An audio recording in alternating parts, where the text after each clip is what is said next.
Հա դատարանների դռներ ենք փակել, ենք արել։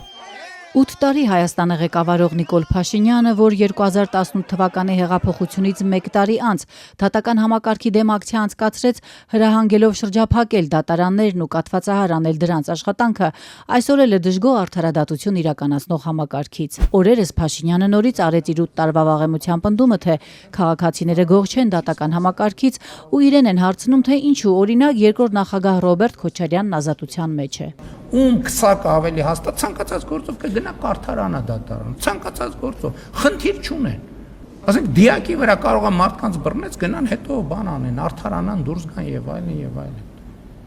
Բա էտա որ ասում եմ երրագլուխ մաֆիայի դեմ ենք պայքարում այս 8 տարիա։ Մինչ Փաշինյանը դատական համակարգն իր ղեկավարած երկրում ամենաչկայացած ինստիտուտներից է համարում եւ պնդում, թե հեղափոխությունն ամենաքիչ ազդեցություն է ունեցել այդ համակարգի վրա, դատավորները հակադարձում են, իրենք իրենց աշխատանքն անում են օրենքի սահմաններում։ Դատավոր Վահե Դոլմազյանը որպես իրավաբան քննիչ ժամանակել է նույն կերպ արդարադատության իրականացրել, այսպես ասած, լիազորությունների շրջանակում դատախազ ժամանակել հիմա էլ որպես դատավոր։ Վահե Դոլմազյանը քննում է միլիարդատեր Սամվել Կարապետյանի գործը։ Նաև Կարապետյանին է Փաշինյանը անվանում եռագլուխ մաֆիայի անդամ, խոստանում ունե զրկել ու բանտ նետել նրան Գագիկ Ծառուկյանին ու Ռոբերտ Քոչարյանին։ Կանսա վարչապետի պահանջն ու բանտ կուղարկի Կարապետյանին։ Դատավոր Դոլմազյանը վստահեցնում է, Փաշինյանն իրենց չի հրահանգում։ Երկրի ղեկավարը տարբեր հանգամանքներով պայմանավորված կարող է տարբեր քաղաքական հայտարարություններ անել եւ չի հրահանգում, որովհետեւ յուրաքանչյուր դատավոր կոնկրետ գործը քննում է կոնկրետ հանգամանքները հաշվի առնելով,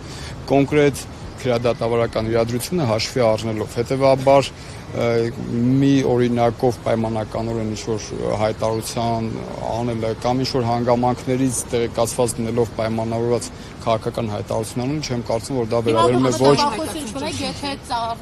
Դատավորը մտավախություն չունի, որ Կարապետյանին մեղավոր չճանաչելու դեպքում իշխանության թիրախում կհայտնվի։ Դատավոր Դավիթ Բալայանն էլ է նկատում, առաջին անգամ չեն իշխանություններից նման քննադատություն լսում։ Երբ տենց հայտարարություններ չեն արել, որ հիմա էլ անում են։ Ինձ թվում է Երևան քաղաքի խցանումների պատճառներն են դատավորները, նիստերը շատ են նշանակում, տենց խցանում առաջանում։ Դատավորները 3 ընտրում էին իրենց կարգապահական պատասխանատվության ենթարկող հանձնաժողովի ոչ դատավոր անդամներին։ Դատավորների էթիկայի եւ կարգապահական հանձնաժողովն այս պահին ունի 8 անդամ, 6 դատավոր եւ 2 ոչ դատավոր անդամ։ Օրենքի փոփոխությունից հետո այս կազմը պետք է համալրվի եւս 3 ոչ դատավոր անդամներով, որոնք պետք է ներկայացնեն քաղաքասարակությունը։ 3 տեղի համար հայտ էին ներկայացրել 7 կազմակերպությունների ներկայացուցիչներ։ Միտված ամբողջությամբ նրան, որ հնարավորություն ստեղծվի հզորացնել էթիկայի հանձնաժողովը եւ դադարեցվի արտադրության նախարարության լիազորությունը։ Բնականաբար սա կախված է լինելու նրանից, ինչպես է ձևավորվում այս նոր կազմը եւ ինչքանով արդյունավետ է գործելու հանձնաժողովը։